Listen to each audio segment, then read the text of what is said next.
Wow, this thing keeps surprising me. It's so amazing. You know, that's why I say this Monday morning in Nigeria, I'm going to do this video at least to appreciate all of you that is Igbo celebrity like me, public figure like me, all the Nollywood music stars.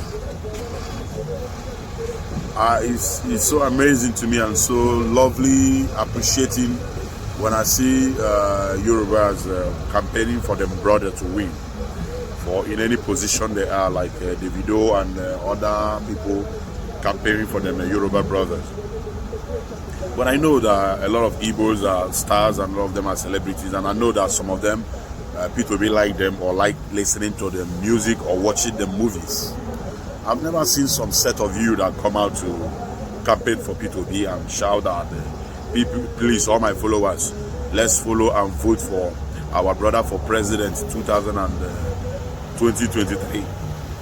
That is a good, it's going to be a good leadership, because all of you, I remember that come for NSAS, just to show to some of your fans that you are supporting NSAS.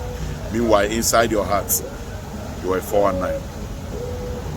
You don't mean what you say. And the same way, you cannot come and tell your fans to vote for P2B that you say you want a good leadership. You want a young president of Nigeria, of Africa, but you cannot call your fans to support P2B. You are shivering, you are afraid of the next president or next